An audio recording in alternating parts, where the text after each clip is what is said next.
You look incredible in training. Your touch is clean. Your passing is sharp. Your shooting feels effortless. Sometimes you're even one of the best players on the pitch. Then match day arrives. And suddenly, you disappear. The passes you normally make become difficult. Your first touch feels heavy. You stop asking for the ball. You hesitate. You overthink. And by the end of the game, you walk off the pitch wondering, what happened to me? Maybe you've experienced that feeling before. The frustrating part isn't that you're bad. The frustrating part is that you know how good you can be, because you've already seen it in training. So why does it vanish when the whistle blows? Why do some players dominate training but struggle in real matches? The answer has almost nothing to do with talent. And once you understand it, you'll never look at football the same way again. The biggest lie players tell themselves. Most players think, I just need to improve my skills. That's usually not the problem. In fact, many players already have enough technical ability to perform much better than they currently do. The real issue is something deeper. Training and matches are completely different environments. Yet most players expect themselves to perform exactly the same in both. Imagine learning to drive in an empty parking lot. Everything feels easy. No pressure. No traffic.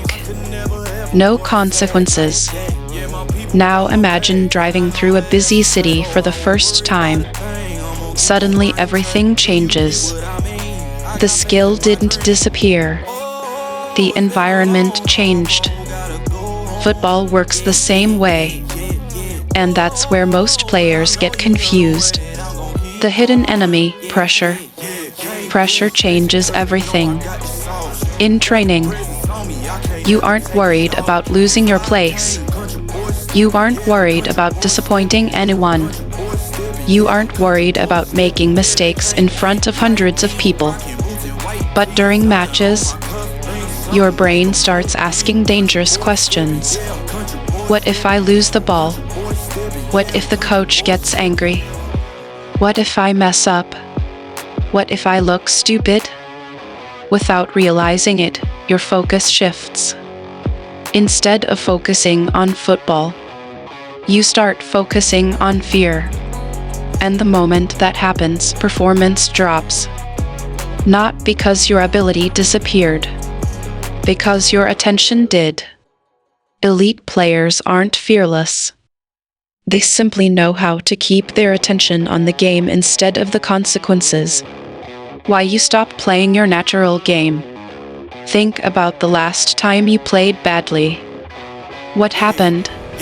Chances are you became cautious. You stopped taking risks. You stopped expressing yourself. You played safe. At first, this sounds smart, but it's actually dangerous. Because football rewards commitment. A half-hearted pass is usually worse than a confident one. A hesitant run is slower than an aggressive run. A player who constantly doubts himself becomes predictable. And predictable players become easy to defend. The biggest difference between training and matches isn't skill. It's freedom. In training, you're free.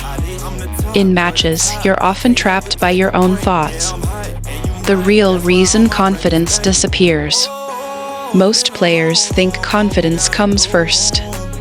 That's wrong. Confidence comes after action. Many players wait until they feel confident before playing aggressively. Elite players do the opposite. They act first. Confidence follows. Imagine two wingers. Both are nervous. Both feel pressure. The first player avoids taking on defenders. The second player attacks immediately. Who gains confidence faster? The second player. Because confidence isn't created by thinking. It's created by evidence. Every successful action tells your brain, I can do this. And that evidence builds momentum. That's why hiding during matches destroys confidence. The less involved you become, the less confidence you feel. And the less confidence you feel, the more invisible you become. It's a vicious cycle. You train the wrong way. Here's a truth many players don't want to hear. Some players train for comfort, not improvement. They practice skills they already enjoy. They repeat drills they already dominate. They stay in environments where they rarely fail. And then they're shocked when matches feel difficult. But football isn't played in comfort. It's played under chaos, pressure, speed, uncertainty. Elite players train for the environment they'll actually face.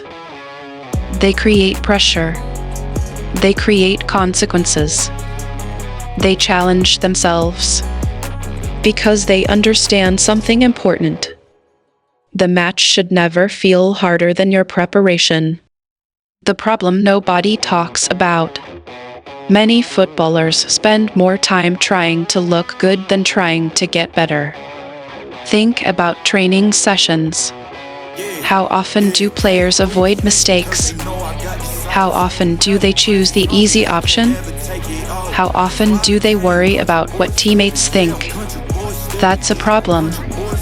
Because growth requires discomfort. The players who improve fastest aren't protecting their ego. They're exposing weaknesses. They're willing to fail. They're willing to look bad temporarily. And that's exactly why they become dangerous later. The invisible player often isn't lacking talent. He's protecting himself from failure. And that protection is limiting his development. What elite players do differently. Elite players focus on one thing. The next action.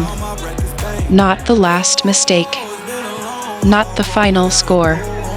Not what people think. The next action. Lose the ball. Focus on winning it back. Miss a pass.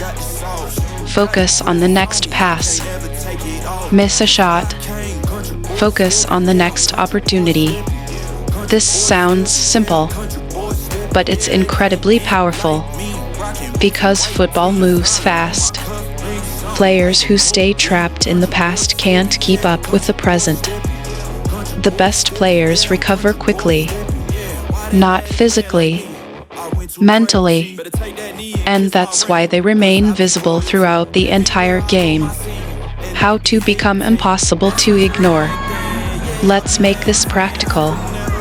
In your next match, don't focus on playing perfectly. Focus on being involved. Ask yourself, how many times can I demand the ball? How many times can I support a teammate? How many times can I scan before receiving? How many times can I make myself available? Because invisible players aren't always playing badly. Sometimes they're simply not participating enough. Coaches notice involvement. Teammates notice involvement. Opponents notice involvement. Football rewards players who show up, not players who hide. The goal isn't perfection. The goal is presence. Here's the mindset that changed everything for many top players. Stop seeing yourself as someone who performs only when conditions are perfect. Become the player who performs regardless. Because football won't always be comfortable. The pitch won't always be perfect. Your confidence won't always be high. The crowd won't always support you. The coach won't always believe in you. But great players don't wait for ideal conditions. They adapt. They compete. They stay involved. And most importantly, they refuse to disappear. The reason you're invisible in matches isn't because you're untalented. It isn't because you're unlucky. And it definitely isn't because you're not working hard enough. The real reason is that pressure changes your behavior. It makes you hesitate. It makes you overthink. It makes you play a different version of yourself. But now you know something most players never realize. The solution isn't becoming a better footballer. The solution is becoming the same footballer in matches that you already are in training. That's where the breakthrough happens. That's where confidence grows. That's where performances change. And that's when coaches, teammates, and opponents finally start noticing you. Because the player you've been trying to become already exists. Now it's time to bring him onto the pitch. If you enjoyed this video, subscribe to Football Psychology and comment below. What's the biggest difference between your training performances and your match performances? Because your answer might reveal exactly what's holding you back.